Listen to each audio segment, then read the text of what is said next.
Assalamualaikum warahmatullahi wabarakatuh. Perkenalkan, kami dari kelompok 4. Melalui video ini, kami akan mempresentasikan laporan hasil survei jaringan nirkabel di SMK 6 Sukoharjo. Untuk memulai presentasi ini, alangkah baiknya kita perkenalan terlebih dahulu.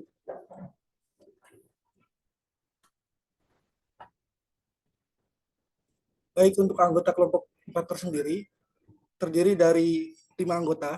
Yang pertama ada Febiana Reswara dengan NIM K3521025.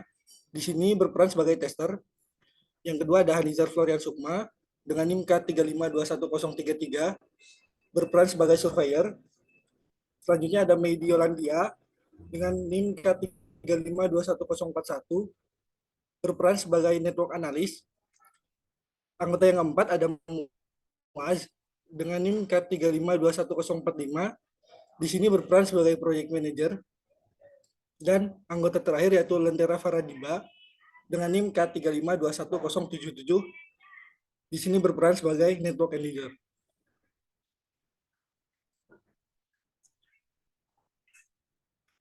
Oke, untuk materi gambaran umum lokasi survei itu akan dijelaskan oleh teman saya. Cek. Iya, Pak. Kedengeran nih. Yuk, masuk. Oke. Gambaran umum lokasi survei.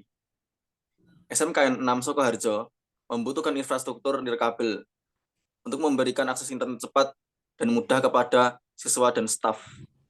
Dengan infrastruktur nirkabel, siswa dapat mengakses sumber daya online seperti materi pembelajaran, sumber referensi, dan informasi terbaru yang mendukung proses pembelajaran. Layanan internet yang digunakan di sekolah ini terdiri dari 2 jalur, yaitu jalur internet dan jalur intranet. Mikrotik digunakan sebagai perantara dalam server yang terkait dengan proses pembelajaran. Salah satu penggunaannya adalah sistem e-raport, di mana siswa dapat mengakses hasil belajar mereka melalui laman online yang disediakan oleh sekolah, dan guru dapat mengisi hasil belajar siswa dalam server tersebut. Jaringan Wi-Fi yang mencakup seluruh area sekolah, termasuk ruang kelas, perpustakaan, laboratorium, dan area umum lainnya, telah diatur oleh sekolah. Untuk itu, perangkat jaringan seperti access point dan router telah dipasang. Next.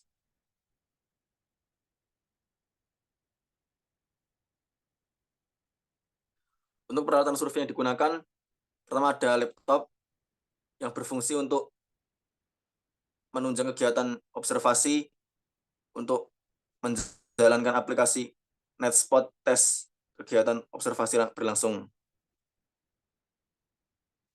Yang kedua ada handphone yang digunakan untuk membantu mendokumentasikan pada saat observasi, seperti pengambilan gambar, perekaman suara, dan mencatat hal-hal yang penting. Ketika ada aplikasi NetSpot digunakan untuk menganalisa dan mendeteksi koneksi jaringan nirkabel atau Wi-Fi yang tersambung. Dan yang terakhir adalah ada EKHU. EKHU Seed Survey digunakan untuk memetakan jaringan Wi-Fi yang ada di lingkungan sekolah secara grafis. Oke, next.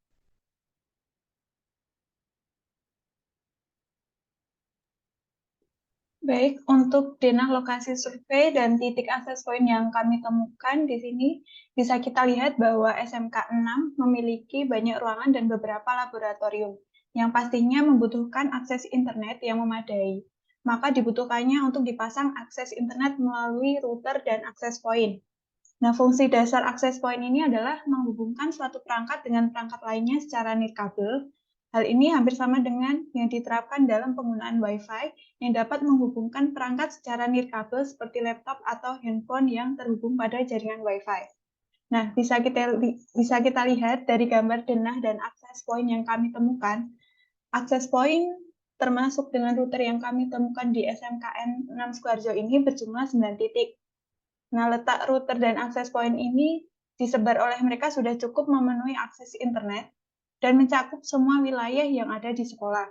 Jadi, untuk semua ruangan dan laboratorium yang mereka punya, semuanya sudah memiliki akses internet yang cukup untuk dilakukan dalam kegiatan pembelajaran mereka. Tapi menurut aplikasi yang kami gunakan untuk mendeteksi, seharusnya bisa saja akses poinnya melebihi 9 titik. Ini dikarenakan pada aplikasi NetSpot yang kami gunakan, ditemukan ada 11 SSID yang berhasil dideteksi. Nah, mungkin untuk detail dari akses poin yang dapat terdeteksi bisa dijelaskan oleh rekan saya.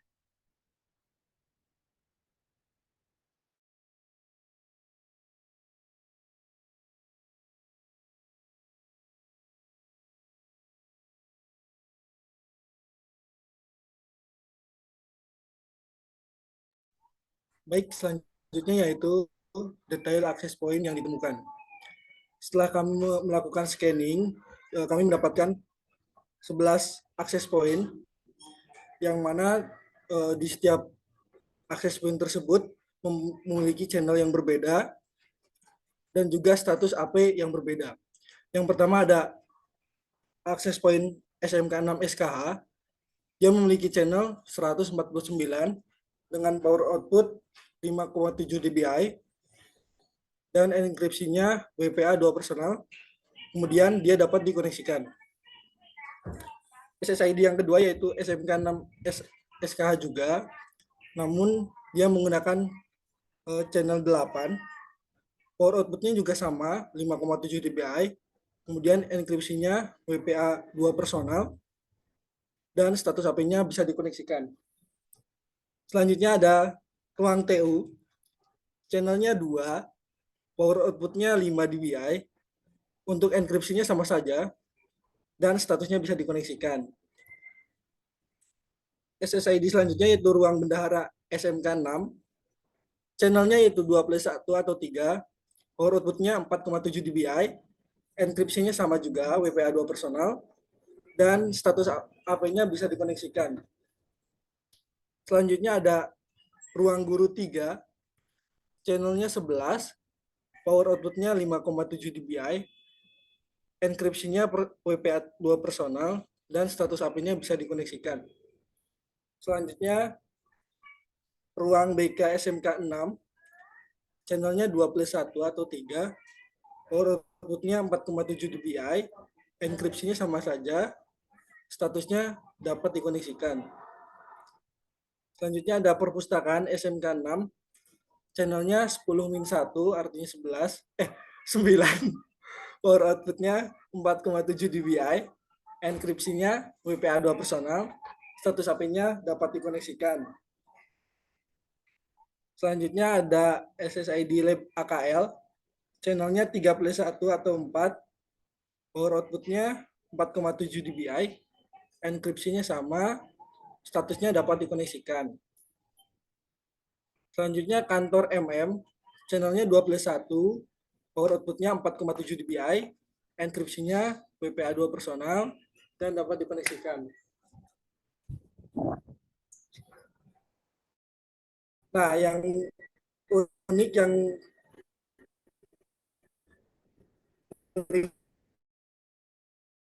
berikutnya yaitu ada hidden SSID channel BI, enkripsinya tidak diketahui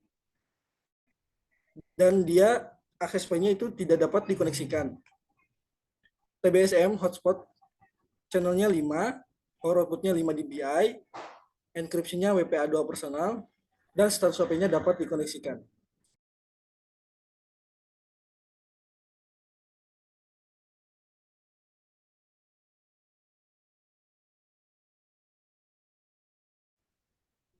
Oke, yang selanjutnya adalah topologi infrastruktur WiFi yang terdapat di SMK Negeri 6 Sukoharjo.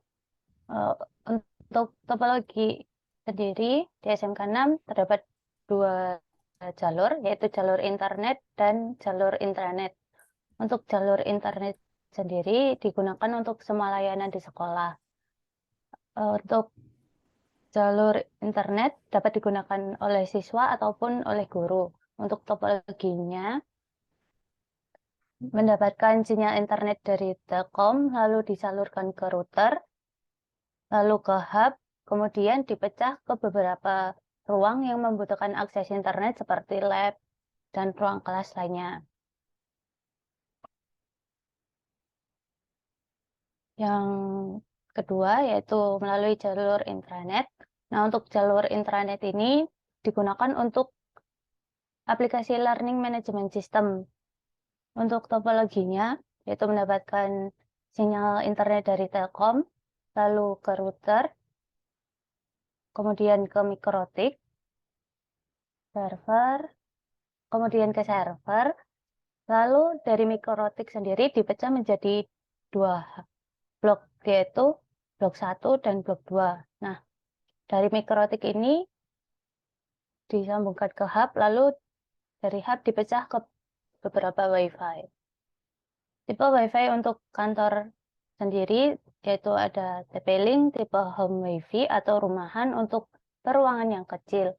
Lalu tipe WiFi untuk siswa itu bertipe Ubiquiti, untuk minimal satu kelas itu 36 orang. Lalu kemudian kabel yang digunakan yaitu kabel OTP, memakai yang model yang kecil. Jadi total router yang digunakan sendiri ada 3, yaitu untuk kantor, untuk umum, dan mikrotik unlimited user.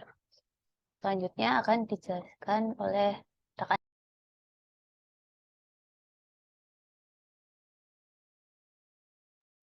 Selanjutnya itu ada kelebihan dari penerapan infrastruktur di sini, yaitu yang pertama itu dapat mengatur hidup atau matinya internet on-off sesuai kebutuhan agar bisa mengontrol penggunaan internet.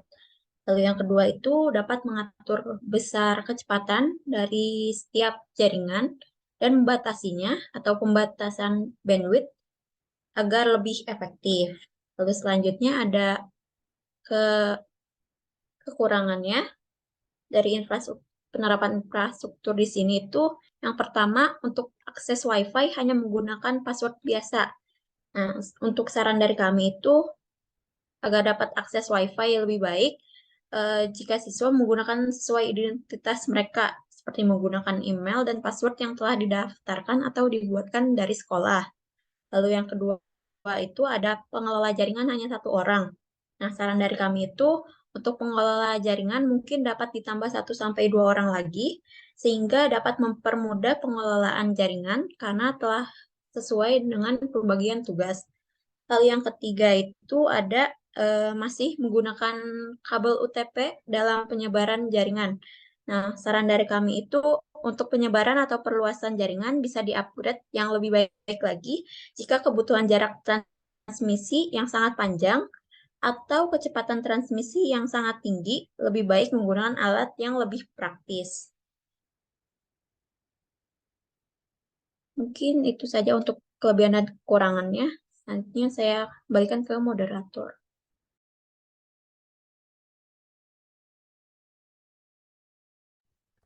Oke, terima kasih kepada teman-teman semua yang telah menyampaikan presentasinya. Video ini kami buat untuk memenuhi tugas ujian tengah semester mata kuliah jaringan nirkabel. Mungkin itu saja yang dapat kelompok kami presentasikan. Kurang lebihnya mohon maaf. Assalamualaikum warahmatullahi wabarakatuh.